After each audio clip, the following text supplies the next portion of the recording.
Some people say if you see her in the Smoky Mountains,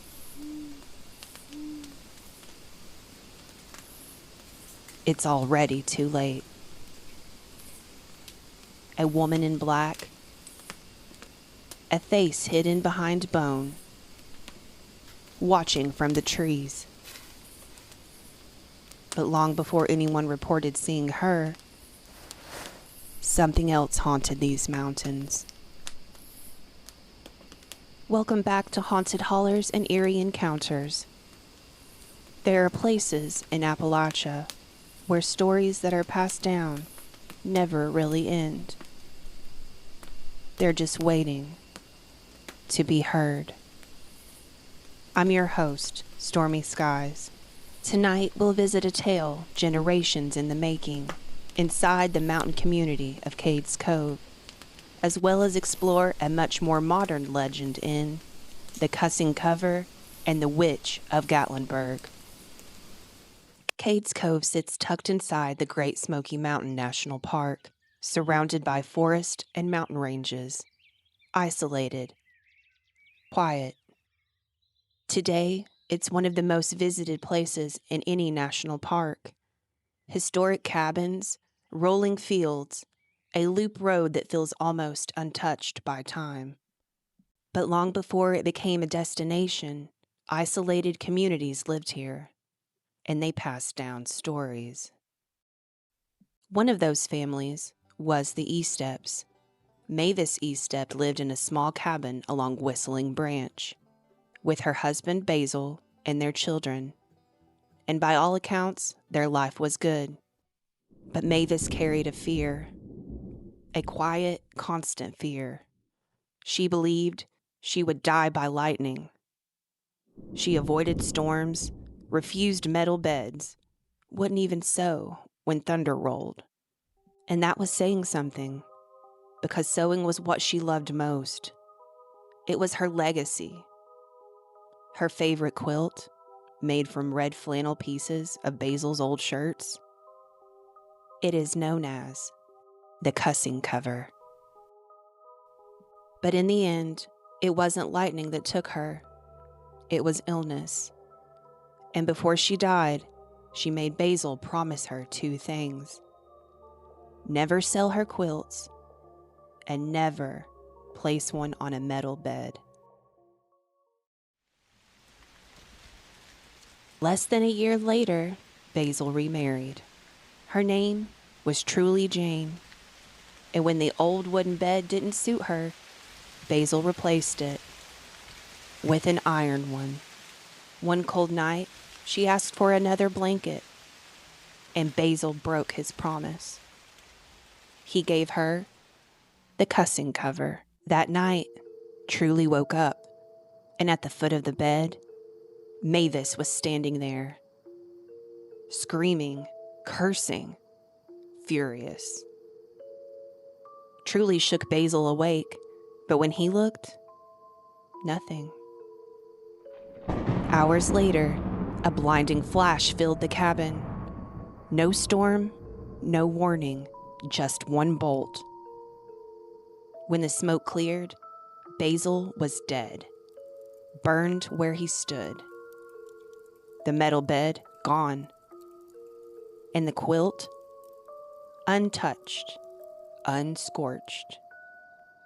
This is where our story becomes something more. Because the Eastep family, they were real.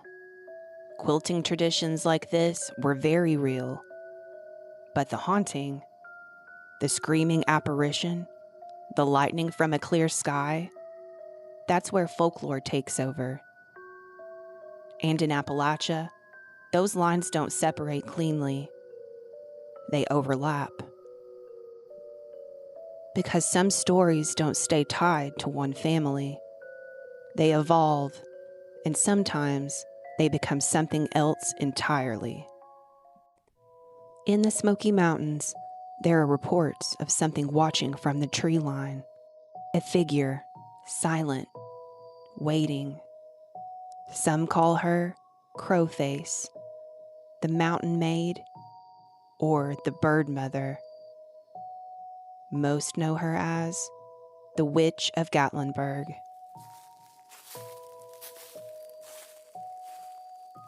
A woman dressed in black, blonde hair, skin marked with scars, and over her face, a mask made from the skulls of birds. In her hand, a stone blade. Because the most unsettling part of stories like this isn't what people claim to see. It's how often those claims sound the same. A figure standing in the distance, watching. A heavy feeling of uneasiness. One that you carry with you long after it is gone. It's a fear that's with you always. Unlike the E-Step story, this one is harder to trace. More recent and less rooted. More modern in history. But the fear behind it, that's not new at all.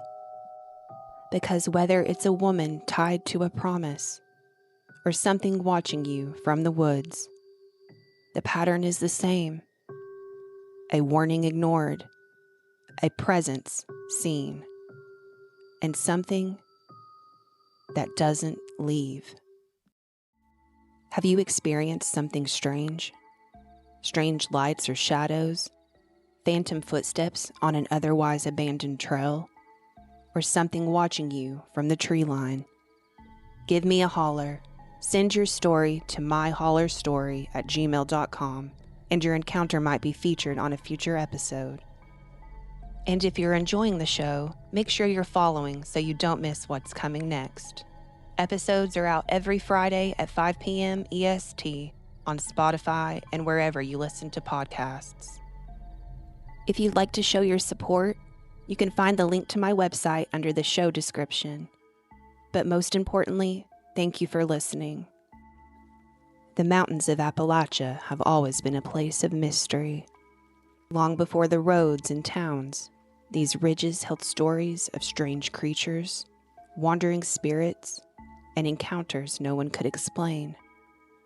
And even today, deep within the forests of the Great Smoky Mountains, people still report seeing things they can't quite understand.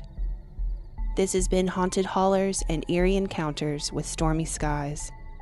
Thank you for listening and for stepping with me into the shadows of Appalachia. Stay out of the hollers after dark.